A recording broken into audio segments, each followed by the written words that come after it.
Bonjour à toutes et à tous, l'objectif de cette première room, c'est de vous parler de stratégie média autour de Clubhouse, puisque ça fait une vingtaine d'années que je travaille dans les médias et j'ai pris une claque avec cette application. Je serai accompagné pendant cette session de Sanjay, peut-être que tu peux te présenter rapidement ? Bonjour Sébastien, bonjour à tous, je suis Sanjay Dumière, j'ai ma startup qui est spécialisée dans l'engagement des publics dans les médias, dans le secteur des médias, et je suis également enseignant dans une école de commerce. Ben merci Sanjay. Pour commencer en fait cette session, je vais juste prendre peut-être un mot en fait sur l'expérience Clubhouse que moi j'ai ressentie. Probablement vous avez ressenti ça en vous connectant sur la plateforme. Moi, clairement, j'ai pris une claque au sens qu'on a retrouvé tout un tas de possibilités d'interagir avec les gens de manière un petit peu différente. Tiens, bonjour Samuel. Et clairement, je n'avais pas ressenti ça depuis la première fois où je me suis connecté à un chat IRC, ça devait être en 94, cette capacité qu'on avait de communiquer avec les uns et les autres complètement différemment. Voilà. Donc, sur cette question-là, c'est vraiment un nouveau monde qui s'offre à nous et c'est pour ça que je pense qu'il est intéressant d'intégrer alors Clubhouse, mais plus largement la social audio dans sa stratégie média. Voilà, je ne sais pas ce que tu en penses, Sanjay. Alors, effectivement, je pense qu'il faut aussi prendre l'occasion de faire quelques pas en arrière, parce qu'en 2015, on parlait de ce phénomène social TV qui consistait à tweeter, Facebooker en regardant une émission, mais surtout en parlant de cette même émission. Ce phénomène a été un peu évangélisé au sein des différents médias. On en parle nettement moins. Mais la question qu'on se posera avec Sébastien aussi, c'est est-ce qu'aujourd'hui, Clubhouse ne va pas permettre à la social TV d'avoir un nouveau souffle? Est-ce que ce ne sera pas l'outil 2.0 pour l'interactivité des contenus médias, que ce soit au sein de médias plus traditionnels et nouveaux médias également, pour avoir plus d'engagement avec les téléspectateurs? Voilà, puis on s'aperçoit aussi très rapidement qu'on arrive à créer un lien différent. Il y a un lien très fort qui se crée par l'audio, le fait qu'on soit dans l'oreille au plus proche de l'écoute des personnes qui vous suivent, tout simplement. On arrive à créer des liens très forts et très rapides.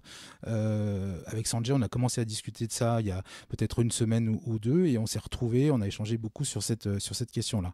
Donc, je rappelle aussi un petit peu l'objectif, puisque vous venez d'arriver. L'idée, c'est de transformer ensuite cette room sous forme d'un podcast. Donc, si vous souhaitez intervenir, il n'y a aucun problème. La seule chose que l'on vous demandera systématiquement, c'est de donner votre prénom et votre nom et de nous dire si vous acceptez d'être enregistré et diffusé par la suite ou pas. Voilà, ça sera un petit check comme ça avant d'intervenir. Donc, on parlait vraiment de cette capacité à recréer du lien différent avec les gens qui vous écoutent. C'est un petit peu presque le podcast interactif ou la radio interactive. On a aussi beaucoup échangé sur la capacité de la solution à être intégrée dans des émissions radio. Et donc plus largement finalement dans vos stratégies médias, alors stratégie média, stratégie de contenu, il y a vraiment une opportunité pour créer des liens forts avec les gens qui vous suivent sur tout un tas de thématiques différentes. Là vous l'avez peut-être vu, les rooms francophones commencent à se créer sur différents sujets. C'est ça qui est intéressant, et cette capacité qu'on a à venir discuter avec des personnes est aussi particulièrement novatrice. Moi, j'ai presque envie de parler de disruption. Qu'est-ce que tu en penses, Sanjay ? Alors oui, je pense que Clubhouse va disrupter et cette première application 100% audio va faire évoluer, on va dire, plein de secteurs différents. Là, aujourd'hui, on parle de médias, mais ça peut être aussi la relation client, ça peut être dans d'autres secteurs d'activité. Clubhouse a déjà su s'imposer et rapidement bousculer les façons dont les gens interagissent. Et il faut voir aussi comment les marques à l'avenir vont utiliser ce levier de communication. Mais oui, je pense qu'il y a des belles choses à découvrir avec cette application d'ici même quelques mois. Ça va aller très très vite. Voilà, pour l'instant, c'est encore un peu réservé enfin, c'est accessible uniquement sur invitation, mais il est probable que ça se soit plus ouvert dans les prochains mois, qu'il y ait encore de nouvelles fonctionnalités. Aujourd'hui, on a quand même quelques leviers d'interactivité pour interagir avec l'audience, même si l'audience est simplement en écoute et elle ne parle pas avec les speakers. On peut jouer sur les avatars, on peut jouer sur les bios. Il y a quelque chose quelque chose à mettre en place. Si vous souhaitez intervenir avec vous, venir poser vos questions ou voir comment peut-être sur un projet on peut le décortiquer, on a pensé peut-être vous parler aussi d'une possibilité pour les artistes. Il y a une réelle aussi opportunité pour le monde de la musique et les artistes de produire des contenus innovants par ce type de plateforme. Peut-être que l'un ou l'une d'entre vous veut venir monter sur scène avec nous pour échanger sur la thématique. Donc pour celles qui viennent d'arriver sur l'application, il faut cliquer sur la petite main en bas à droite. Euh, prenons finalement cet exemple d'artiste. Si je suis un artiste et que je souhaite imaginer une stratégie Clubhouse, qu'est-ce que serait peut-être la room idéale pour lancer un artiste? Tu as des idées sur le sujet, Sanjay? Alors, déjà, je dirais avant même de sélectionner. Alors, sélectionner Clubhouse, il faut déjà comprendre quelle est sa cible. Je pense que beaucoup de gens, beaucoup d'artistes ont toujours envie de ratisser le plus large possible pour avoir un maximum de visibilité.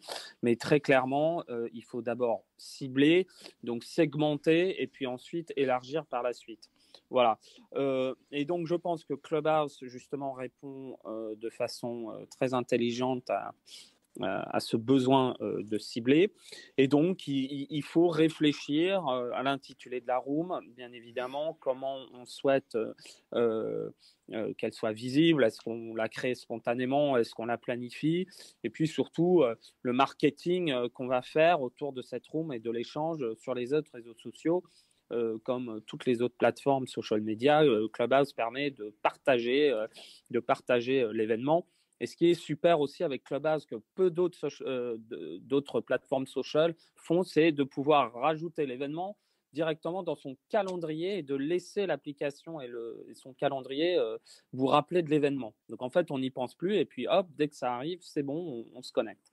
Oui, c'est ça. Il y a peut-être des rooms dédiés à faire sur vraiment se faire un atelier presque brainstorm sur comment viraliser sa room. Nous, cette room, on l'a créée hier. On a donc choisi un titre évocateur. Vraiment, il faut intégrer le fait que vous faites une promesse. Alors, je reviens un peu sur ce que tu disais. C'est finalement un nouvel outil pour raconter des nouvelles histoires. Il faut s'approprier les codes. Et il faut, comme tu le dis, savoir à qui on s'adresse, faire peut-être des thèmes assez précis sur des sessions. Alors là, on est parti sur 45 minutes, voilà, mais ça peut être des sessions plus longues ou plus courtes. Il y a vraiment tout à imaginer, tout à créer. Là, depuis une quinzaine de jours, on a fait tout un tas de formes différentes, des choses très brèves sur 5 minutes, 5-10 minutes, pas plus. Il commence à se créer des moments de café autour de Clubhouse.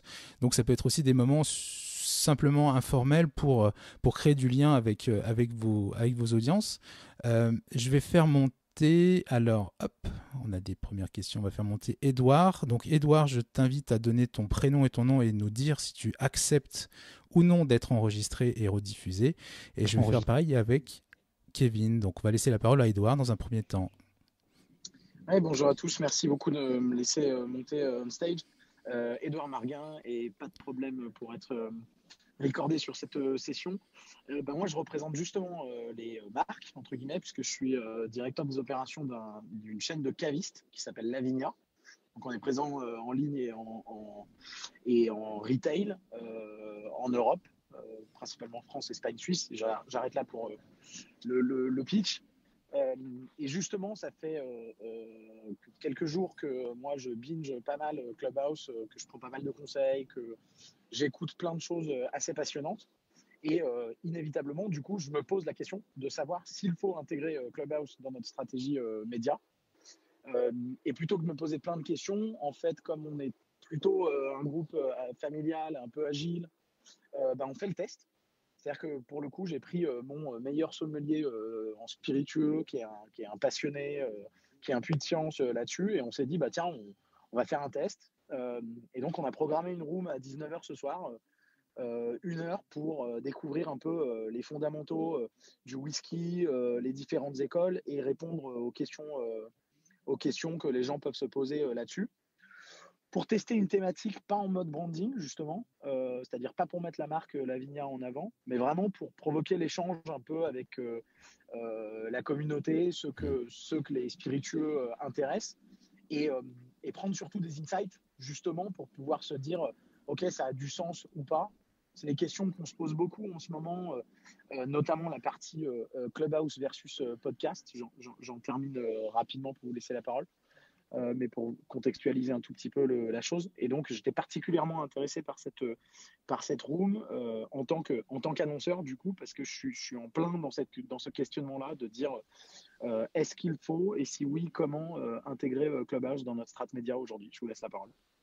Merci beaucoup, Edouard. Alors, Kevin, je te laisse prendre la parole très brièvement. Toi, est-ce que tu fais face au même challenge que Edouard ou pas à l'heure d'aujourd'hui, ou pourquoi qu'est-ce qui t'intéresse dans cette room aujourd'hui? Est-ce que la thématique t'engage? Et précise juste bien ton prénom et ton nom et confirme-nous que tu es OK pour être enregistré. Merci. Merci, Sébastien. Alors, bonjour à tous. Merci Sébastien, merci Sanjay pour la room. Mon nom, c'est Kevin Gano et il n'y a aucun problème pour être enregistré. Alors, je suis en train de cuisiner mon déjeuner en même temps, donc j'espère que vous n'entendrez pas trop de bruit. J'avais juste une petite question et c'est hyper intéressant que Edouard intervienne juste avant parce que je t'avais déjà entendu dans une autre room où je parlais de Lavinia. Moi, on a des univers un peu complémentaires. Moi, je fais de l'accompagnement de talents et notamment de chefs de cuisine. Et donc, du coup, ma question va un peu rejoindre et peut-être même ta solution, Edouard. C'est comment est-ce qu'on peut justement utiliser Clubhouse pour faire notamment du storytelling et pour arriver à casser un peu l'image des chefs qui aujourd'hui est de plus en plus médiatique et au final starifié pour avoir quelque chose de beaucoup plus naturel, spontané et donc en fait pouvoir faire découvrir l'univers autrement et moins parler peut-être de cuisine, de recettes comme c'est la tendance, mais plus parler aussi de toutes les histoires d'hommes, de toutes les problématiques aussi qu'il y a derrière. Voilà, donc est-ce que vous avez des idées? Je jette ça un peu comme ça, mais je trouve intéressant de poser la question. Clairement, merci Kevin pour ton intervention. Clairement, en fait, il y a l'opportunité d'imaginer des nouvelles choses. Il faut rester dans l'authenticité, c'est-à-dire que si on vient vendre son service ou sa start-up ou son je ne sais quoi, ça marchera probablement pas bien. Il faut vraiment axé sur qu'est-ce qui m'intéresse que tu disais Kevin, voilà, prendre un cuisinier et voir l'homme, c'est intéressant, c'est problématique, ces questions. Pareil, prendre l'entrée de l'histoire du whisky ou parler d'un cépage ou d'une bouteille en particulier, faire un peu d'histoire, c'est des choses aussi qui vont permettre aux gens de s'intéresser à votre sujet, de vous suivre. Il y a quelque chose qui est aussi intéressant dans Clubhouse, c'est de suivre quand il y a une personne qui fait une intervention intéressante ou sur laquelle vous vous retrouvez, d'aller cliquer sur son avatar et puis de cliquer sur la petite cloche pour être alerté de ces interventions prochaines. Il y a vraiment, là on a vraiment une plateforme où on peut tout créer et de manière différente. J'ai presque envie de dire que tous les gros codes qu'on a à l'extérieur, on doit pas tout de suite les intégrer parce que les gens vont se lasser si on arrive en faisant du branding à mort de sa start-up ou de son service, ça n'intéressera pas forcément grand monde. Voilà. Sanjay, peut-être tu veux rebondir, puis on donnera la parole à Julien après. Je voulais juste revenir sur le cas Lavinia. Alors moi, je connais très bien la marque, je l'ai côtoyée à la fois à Madeleine et à la fois à La Défense. Donc, et quand on va chez Lavinia, et ça, je parle tout à fait de façon indépendante sur la base de mes propres expériences, on y va pour un conseil. Voilà, et on est accompagné dans un processus d'achat. Donc, vu que maintenant, tous les magasins sont fermés et que les gens commencent à s'adapter, passer à e-commerce, il y a un relationnel qui est rompu entre le commerçant et son client. Et je pense que justement, Clubhouse va permettre à des entreprises comme celle d'Edouard de recréer du lien fort, peut-être virtuel, mais ça va quand même recréer du lien sur un sujet qui passionne quand même, qui intéresse. Les gens, quand ils veulent des conseils, c'est aussi parce qu'ils sont à minima intéressés. Et je pense qu'effectivement, c'est très important de ne pas perdre le lien et de le recréer très rapidement en virtuel. Et pour ce qui est de Kevin, je pense qu'effectivement, Aujourd'hui, la cuisine, c'est quelque chose de profondément humain, c'est quelque chose qui a de l'histoire, c'est quelque chose qui nous passionne tous et qui nous réunit quand même parce que, voilà, qu'on dîne en famille, bah, c'est vecteur de lien social et c'est ce qui nous manque et je pense qu'encore une fois, c'est ça que tu devrais mettre, en avant, avec, tes talents, mais aussi que tu utilises Clubhouse comme une façon de faire un vrai storytelling, quoi, d'aller, de raconter des histoires et de faire en sorte à ce que moi, je me connecte sur ta room, je suis passionné, je ne vais pas la lâcher jusqu'à la fin. Et je pense que dans les deux cas de figure, il y a un potentiel de malade. Je suis super d'accord. On va laisser la parole juste à Julien. Donc Julien, même chose que pour les autres intervenants, donner ton prénom, ton nom et nous dire si tu es OK pour être enregistré. Je te remercie. Donc, je suis Julien Gage et pas de souci pour être enregistré sur la room. Moi, je voulais rebondir un peu sur justement le titre de comment intégrer Clubhouse dans sa stratégie média. Moi, j'ai animé une room hier sur justement, je posais la question du nouveau paradigme pour les influenceurs. Est-ce que Clubhouse devient ça? Et on a eu l'intervention de quelqu'un qui travaillait dans une agence qui est très très sollicitée par les grandes marques en ce moment, parce qu'ils ont bien compris qu'il y avait un contact direct avec la clientèle. Et donc forcément, Clubhouse va évidemment être intégré dans les stratégies médias. Et puis surtout, il y a eu des rooms avec des créations carrément, pas en direct, mais en tout cas des scripts de vidéos YouTube. Donc là, c'était le vrai contact direct avec les audiences. Donc je pense que oui, Clubhouse a un vrai rôle à jouer dans les stratégies médias et on commence à le voir. Parce que, comme tu disais, Sébastien, il y a de plus en plus de rooms en francophone. Et on sent que c'est à celui qui va occuper le terrain le plus possible qui va gagner, quoi. Je voulais juste revenir sur. Merci beaucoup, Julien, pour ton intervention et ton témoignage. Je trouve ça très intéressant. Alors, on parle d'influenceurs. Alors, il y a deux typologies d'influenceurs aujourd'hui, hein, et les marques doivent en avoir conscience. C'est les influenceurs qui sont rémunérés pour faire du placement de produits dans des posts. Mais ensuite, il y a un autre influenceur dont on parle nettement moins, bah, c'est le consommateur. C'est lui aujourd'hui qui va devenir l'influenceur du futur. Et je pense que les influenceurs rémunérés vont perdre en utilité, à mon avis, et ça c'est un avis très tranché que j'ai sur la question, et que les futurs influenceurs vont être les consommateurs, les consommateurs de la marque. Et aujourd'hui, c'est eux que la marque que les marques doivent aller chercher aujourd'hui. Et je pense qu'on doit vraiment changer le paradigme par rapport à ça et faire évoluer la définition du mot influenceur. Il y a aussi des marques qui se rendent compte que payer 5 000 € aujourd'hui pour un seul poste, bah, au final, le ROI qu'on avait vu à une époque n'est pas le même aujourd'hui. Bah c'est clair que ce lien, en fait, alors pour rebondir sur ce que disait, je crois que c'était Kevin qui parlait d'occuper le terrain, non, Julien, pardon, sur occuper le terrain. Aujourd'hui, on est vraiment tous en phase de test, on teste des formats, et c'est pour ça que le storytelling dont parlait Kevin est hyper important. Il faut imaginer avoir un bon titre, bien renseigner sa bio, jouer sur les avatars, se trouver une identité graphique, comprendre comment je ramène les gens à ma room sur le thème, comment j'ai fait interagir. La première room que j'avais faite, j'avais testé des choses avec WooClap. C'est aussi ce qui vous permettrait d'interagir encore plus avec celles et ceux qui écoutent, qui n'ont pas forcément envie de monter sur scène pour échanger. Il y a vraiment tout à écrire, quoi. Je vais faire monter Jenny, et Jenny, comme les autres, je te demanderai de donner ton prénom et ton nom et de nous dire si tu es OK pour être enregistré. Donc bonjour à tous, moi je suis Jenny Diable et aucun souci pour m'enregistrer.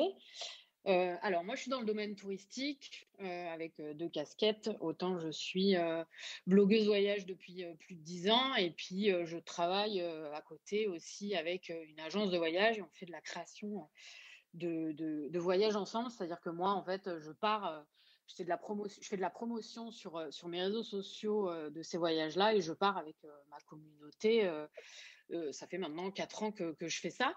Et c'est vrai que moi, dans le domaine du voyage, je vous avoue que je me pose des questions au niveau des marques avec lesquelles moi, j'ai un peu l'habitude de travailler. Comment je vais pouvoir exploiter ça sur Clubhouse? Je vous avoue que moi, je me suis plus penchée sur le fait de pouvoir partager avec ma communauté sur Clubhouse, de pouvoir discuter. Parce que moi, je ne fais pas partie de ces gens qui se montrent. Je n'ai pas TikTok, ou enfin, je l'ai, mais pour regarder, par exemple. Mais voilà, je ne fais pas de vidéos ou très peu. Et j'ai pas l'envie personnelle de me montrer plus que ça. Et je me dis que justement, moi, j'aime beaucoup les podcasts. J'en ai fait quelques-uns, mais bon, quand on est toute seule, c'est un travail assez monstrueux avec tout ce que j'ai à gérer derrière. Et du coup, je me dis que justement, de pouvoir animer des rooms avec des thématiques précises sur le voyage, ça peut être plus dans mon créneau plutôt que peut-être travailler avec une marque, parce que pour le moment, c'est encore flou et qu'on a un peu du mal à voir l'avenir avec Clubhouse et puis les marques, même s'il y en a qui voient déjà le côté business. Moi, c'est pas mon cas, en tout cas au niveau du travel. En fait, il faut vraiment prendre le temps de créer du lien avec les uns et les autres, se faire plaisir, vraiment s'amuser. Enfin, moi, je sais, j'ai découvert la plateforme il y a quelques semaines. Je m'éclate. Je le disais en début de session, c'est clairement une claque. C'est retrouver des sensations des premiers chats IRC quand on avait la possibilité de discuter avec des gens qu'on ne connaissait pas. Enfin, moi, je retrouve la même chose. Et la thématique voyage, elle est hyper intéressante. Tu peux raconter des anecdotes, parler de lieux, parler de culture, parler de nourriture, de tout un tas de choses. Et il y a vraiment, enfin, comme tu le disais, tu n'as pas forcément envie de faire ta chaîne YouTube, de créer ton compte TikTok parce que voilà, t'as pas envie de te mettre en avant, t'as pas envie de mettre ton image en avant. En revanche, travailler sur ta voix, écrire des choses et d'avoir une ligne directrice avec un sujet et de faire interagir les gens, de récupérer leurs infos, leurs anecdotes. Alors, je sais pas, ça peut être votre meilleure anecdote de voyage, et puis tu discutes avec les gens comme ça pendant 1 heure. Tu t'enregistres ou pas. Sur la question de l'enregistrement, il faut juste préciser dans le titre et vraiment communiquer autour que la room est enregistrée et qu'ensuite on le décline en podcast. S'assurer que les intervenants sont OK pour le faire. Donc c'est pour ça qu'on vous a demandé aux uns et aux autres de vous présenter, donner votre nom, votre prénom et de nous préciser que vous étiez OK pour l'enregistrement et voilà, qu'on n'ait ensuite pas de problème de droit. Donc il y a vraiment autant le côté animation des rooms va être hyper important, et Fadila qui nous a rejoint organise des sessions sur je sais pas, on pourrait appeler ça la room parfaite, ou comment on les anime, comment on relance, comment on gère une room. Donc là vraiment, on est dans une période où il faut s'intéresser au sujet. Pas avoir peur de tester, d'expérimenter. Là, je sais pas, on est une petite quinzaine, vingtaine à être sur la room.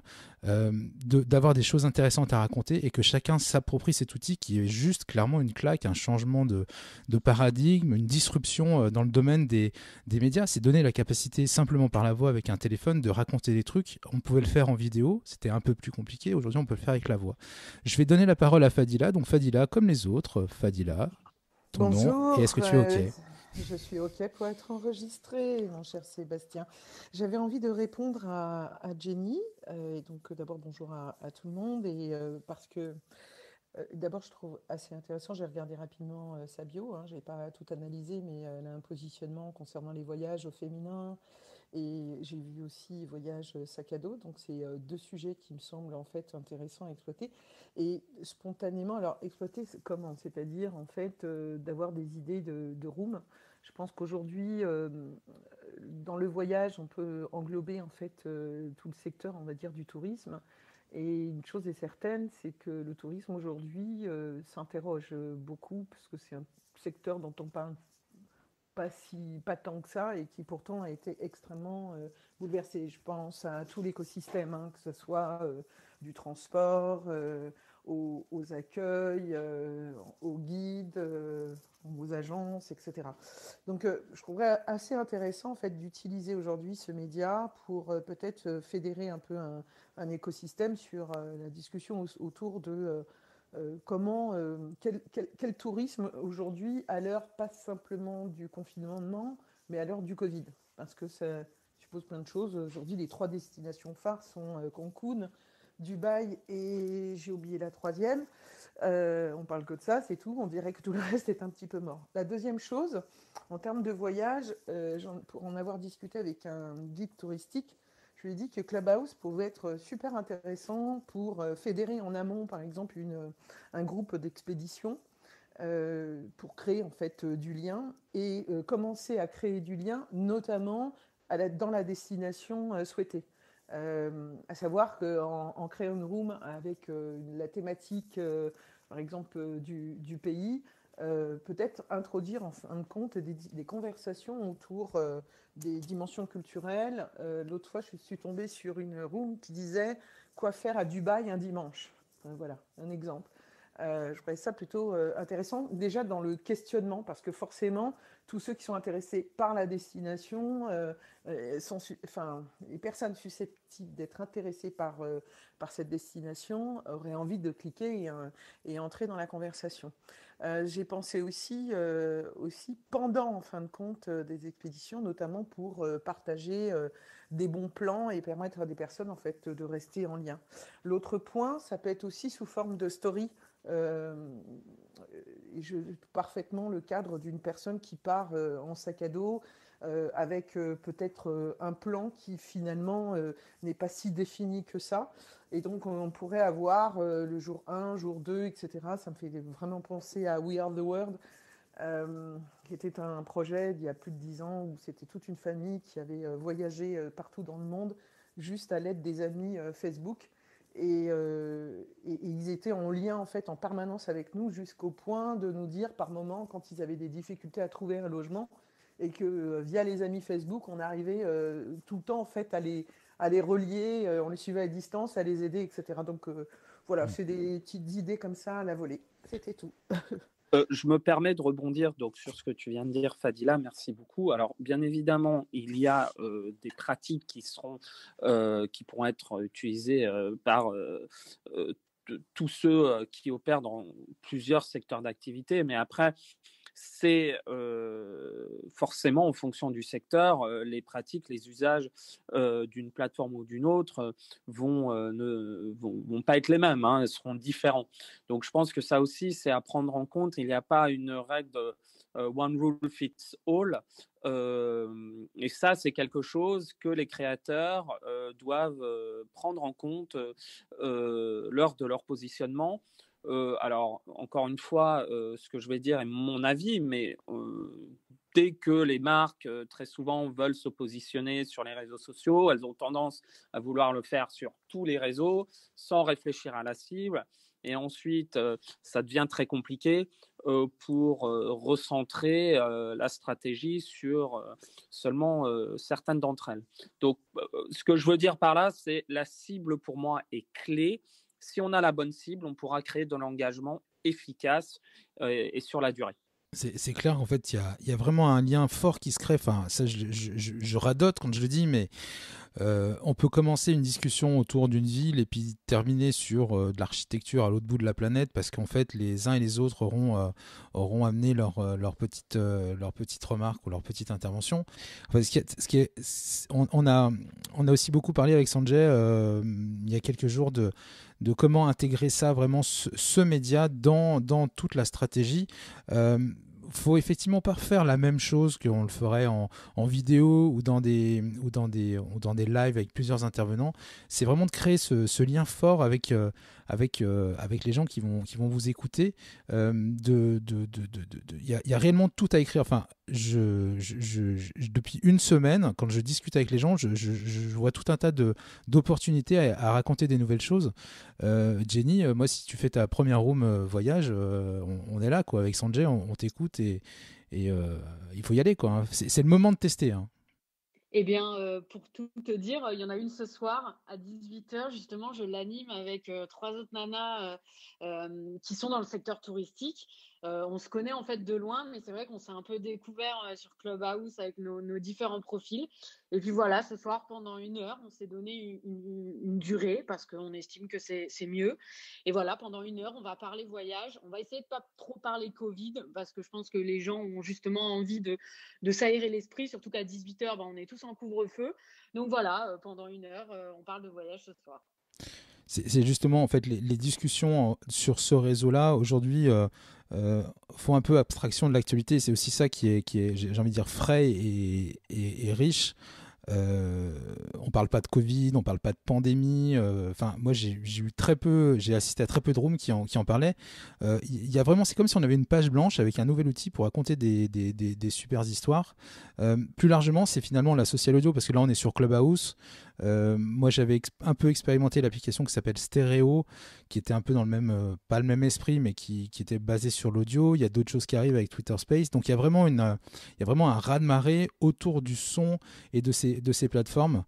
Donc, toujours pareil, hein, ça ne reste que des outils, et c'est en fonction de ce que tu racontes que tu toucheras les gens qui sont fans de voyage, ou peut-être des gens qui ne sont pas fans de voyage, mais qui t'écouteront et qui auront des idées communes, ou qui se diront tiens, je vais choisir telle ou telle destination.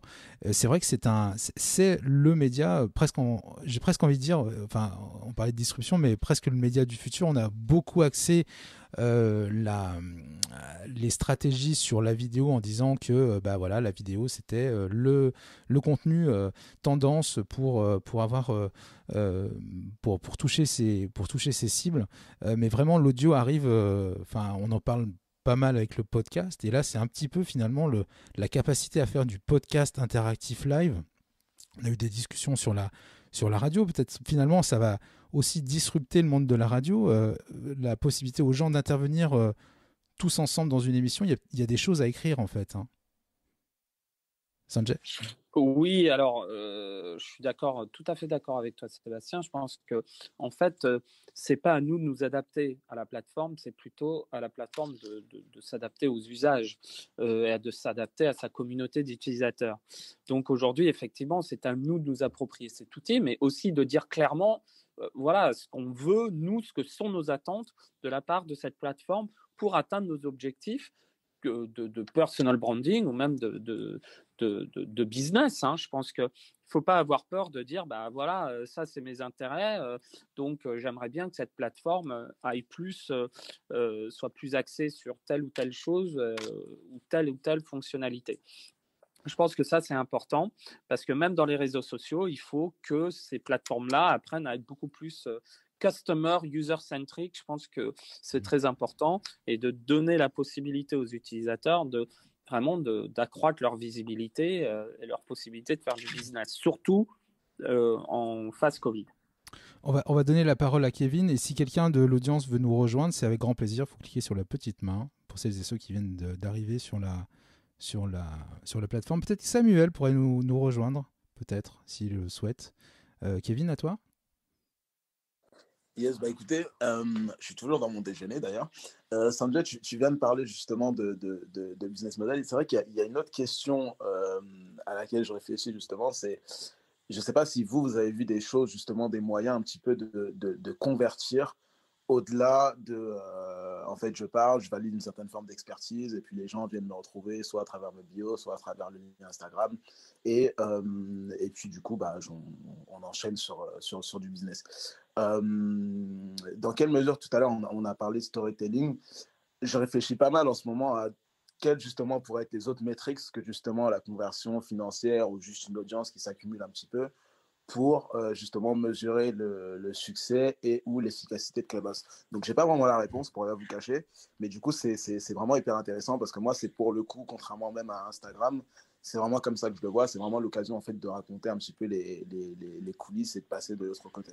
Voilà, je suis super d'accord. En fait, il y a un autre truc qui bluffe sur les plateformes, c'est qu'il n'y a pas de concept de like. Alors, il y a les followers, mais il n'y a pas de like, il n'y a pas de... Le partage est arrivé là très récemment sur l'extérieur, là il y a quelques jours.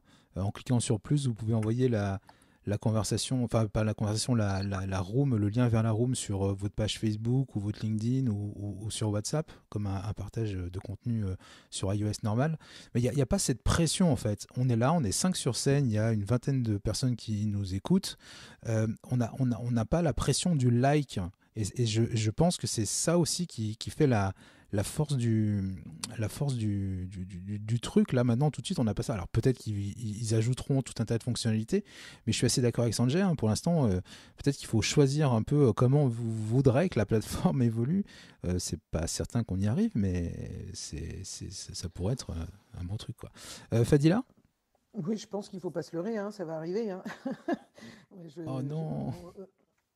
Bien sûr, on est en version bêta, donc et aujourd'hui, si nous observent bien comme il faut, ils voient bien qu'aujourd'hui, on utilise le micro comme soit signal d'appel, j'ai besoin de parler, soit signal pour applaudir. Donc c'est pas forcément le like en lui-même qui va arriver, ça peut être un dérivé à l'instar comment on appelle ça, de LinkedIn qui prévoit par exemple des applaudissements, des choses comme ça.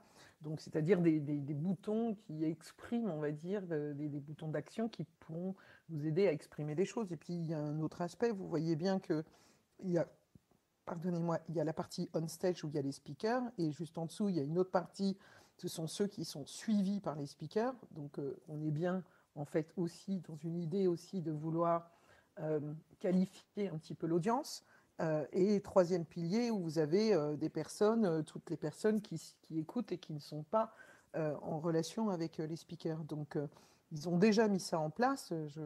Donc, j'imagine qu'ils vont mettre en place d'autres éléments qui permettront à chacun, peut-être dans l'animation, de pouvoir ne serait-ce que, je ne sais pas, imaginer des personnes qui sont d'accord ou pas d'accord et qui souhaitent réagir, voilà, des choses comme ça. Moi, je le pense, je ne dis pas je le souhaite, je le pense. Je pense que ça évoluera de cette manière.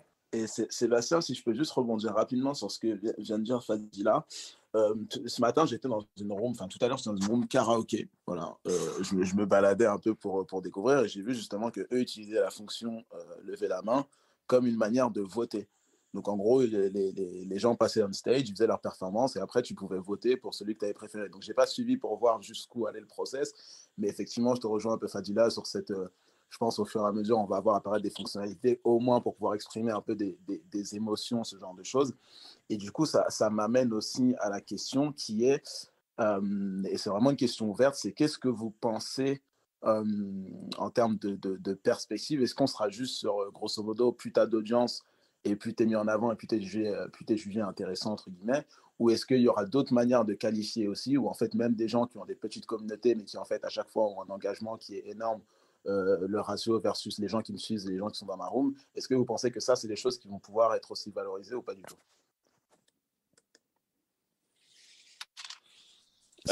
J'imagine que c'est à mon tour de répondre. Non, mais... c'est encore un peu tôt pour le dire, non? Non, mais comment l'algo va marcher? Je pense que il est trop tôt pour le dire, je pense déjà. Et puis... même Clubhouse ne sait pas en ce moment comment ils vont faire, comment la plateforme va faire pour monétiser et rentabiliser son business model. Il faut savoir qu'il y a quand même déjà beaucoup de millions de dollars qui ont été burnés pour la phase de développement et pour tout ce onboarding massif, et qu'il va falloir à un moment donné réfléchir à comment on monétise ça. Forcément, quand on monétise les choses, l'état d'esprit change un peu, que ce soit côté développeur et côté utilisateur. Donc, il faut aussi qu'on attende de voir un peu pour mieux comprendre les intentions de Clubhouse et puis qu'on réagisse en fonction. Voilà, c'est pour ça que tous les dimanches matins à 9h, Pacific Eastern Time aux États-Unis, les fondateurs font un town hall avec les questions. Donc, je pense que, comme tu dis, Sébastien, question de temps, il faut attendre, il faut apprivoiser la plateforme.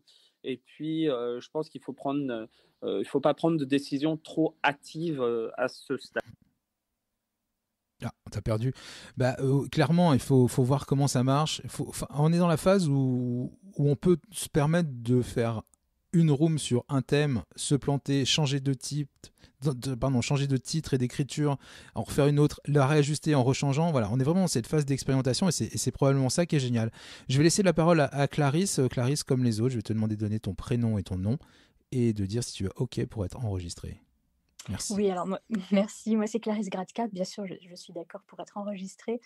Je voulais revenir sur sur les likes, mais juste avant, je voulais rebondir sur ce que tu viens de dire par rapport à ce que va devenir un peu Clubhouse. Et le gros risque, en fait, maintenant, c'est que c'est en train de se développer vraiment très, très, très rapidement. Et que finalement, le risque, ça va être de voir arriver des gens qui vont faire de la pure promotion. Il y a quelqu'un qui en a parlé tout à l'heure de l'importance quand même du contenu qu'on va mettre dedans. Et c'est pas parce qu'on est une marque et qu'on veut parler de notre marque qu'il va falloir arriver avec nos gros sabots et faire des trucs voilà, purement du webinaire descendant complètement avec je viens vous parler de mon produit et écoutez-moi. Et ça, c'est un des risques parce que de toute façon, dès qu'on commence à ouvrir quelque chose, bah, y a des gens qui viennent et qui veulent récupérer ça pour leur marque, pour vendre leurs trucs, pour vendre leurs produits. Et on va se retrouver avec une baisse de qualité forcément à un moment ou à un autre. Donc ça, c'est un petit peu l'inquiétude qu'on peut avoir par rapport à cette ouverture de Clubhouse. Mais en même temps, il faut bien s'ouvrir aussi. Ça ne peut pas rester un truc complètement fermé pour toujours. La deuxième chose que je voulais dire, c'était par rapport au like tout à l'heure. Tu disais, Sébastien, qu'il n'y avait pas la pression du like. Alors oui, c'est vrai que c'est pas, ça enlève un côté pression, mais d'un autre côté, c'est un petit peu plus difficile aussi pour les personnes qui possèdent les rooms, de savoir un peu quel est le retour que les gens en ont. Pardon, je m'explique. En fait, vous n'avez aucun moyen de savoir si ce que vous dites intéresse les gens, s'ils sont d'accord, s'ils ne sont pas d'accord. Et au pire, ben, vous voyez les gens qui partent les uns derrière les autres ou qui arrivent et qui repartent tout de suite, ou peu importe. C'est le seul élément que vous avez, mais vous ne pouvez pas savoir s'ils sont partis parce que ben, c'était l'heure de faire à manger ou ils avaient autre chose à faire, ou parce que ce que vous disiez ne les intéressait pas. Donc il y a ce côté-là qui est quand même intéressant dans cette dimension-là. Et je ne sais pas si vous avez vu la nouvelle fonctionnalité espace qui est sortie sur Twitter. Je suis tombée sur une room, je ne vais pas appeler ça une room, mais globalement c'est du Clubhouse, mais sur Twitter, il y en avait une ce matin.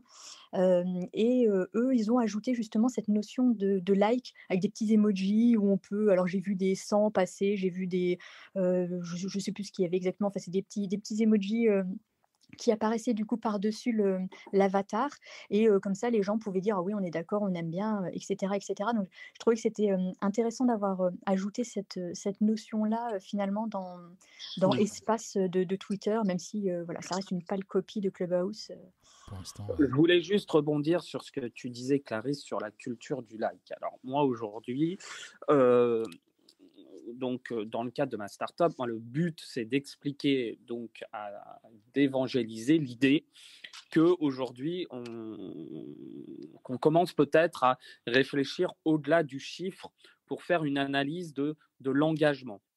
Donc, ce n'est pas forcément parce que tu as eu peu de likes ou peu de retweets, sur Twitter en tout cas, que le tweet n'a pas incité un engagement ou quelque chose de positif en la personne qui l'a lu et qui l'a consommé.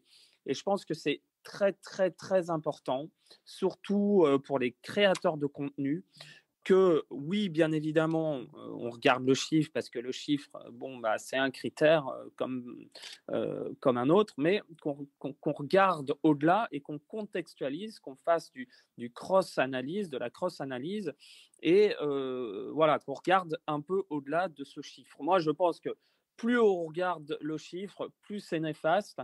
Et en parlant de médias traditionnels, les médias, tous les jours, ils fanfaronnent sur les réseaux sociaux en disant non, on a eu telle audience, ouais, ok.